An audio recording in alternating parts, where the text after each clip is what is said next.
डॉक्टराचे आभार मानते आणि घरी निघून जाते. वैशिष्ट्य सांगायचं मग तो एवढंच की जर आपण त्या परमेश्वरावर श्रद्धापूर्वक भक्तीपूर्वक जर आपली त्या ठिकाणी अंतकरण त्या परमेश्वराच्या ठिकाणी समर्पित केलं ना तर तो परमेश्वर स्वतःहून येऊन तरी काही करणार नाही, पण या नैसर्गिक कृपाच्या माध्यमातून कोणीतरी एखाद्या व्यक्तीच्या माध्यमातून आपल्याला त्या ठिकाणी तो परमेश्वर नक्कीच मदत करतो. त्या श्रद्धेमध्ये त्या भक्तीमध्ये तेवढी ताकद असणं गरजेचं. जोपर्यंत त्या भक्तीमध्ये श्रद्धेमध्ये तेवढी ताकद नाही राहत ना तोपर्यंत तो परमेश्वरही आपल्याला त्या पद्धतीने प्रसन्न होऊ शकत नाही. देवाला प्रसन्न करणं सोपं आहे का? एखाद्या साहेबाला 100-200 रुपये दिले तर काम होऊन जाईल आपलं. करा बाबा साहेब. मग आपण देवाला 100 रुपये देऊन लालच लावतो का? होय बाबा प्रसन्न, 100 रुपयाचा विडा ठेवला आता तरी वय. एवढं सोपं आहे का त्या परमेश्वराला प्रसन्न करणं? अरे 12-12 वर्ष तपश्चर्या करणाऱ्या व्यक्तींना, ऋषी मुनींना पण सुद्धा प्रसन्न होत नाही.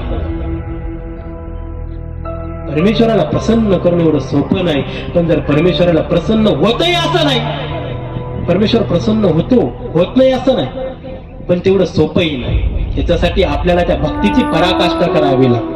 त्याच्यासाठी आपल्याला त्या श्रद्धेची पराकाष्ठा करावी लागते. जेव्हा तो परमेश्वर त्या ठिकाणी प्रसन्न होतो, त्या महिलेला जसा तो विश्वास निर्माण होतो की माझा देव बघून घेईल, काय माझ्या मुलाचं ते करेल, एक तर मारून तरी टाकेल, त्याला जीवनदान तरी देईल. त्या परमेश्वरावर तो विश्वास होता. जसा आपल्या स्वतःच्या जीवनावर विश्वास आहे ना, आहे की नाही विश्वास आपल्या स्वतःच्या जीवनावर? मला सुंदर असा 2 ओळी आठवतात की जिंदगी पे भरोसा तो कोई मनुष्य से सीखे,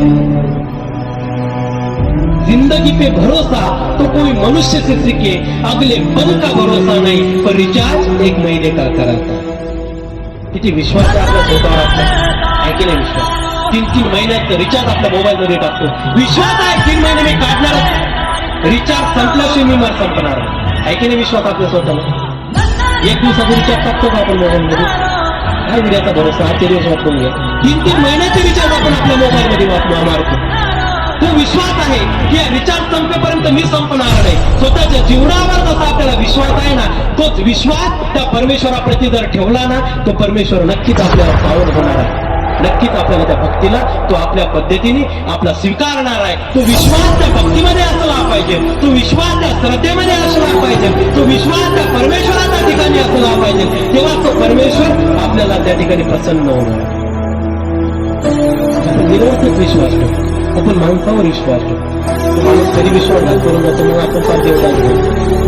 एखादा विश्वास ठेवला कधी माझा विश्वास डोळे दाखवून आपण माणसावर विश्वास ठेवतो, पण ज्याच्यावर विश्वास ठेवायचा नाही ना त्याच्यावर ठेवत नाही.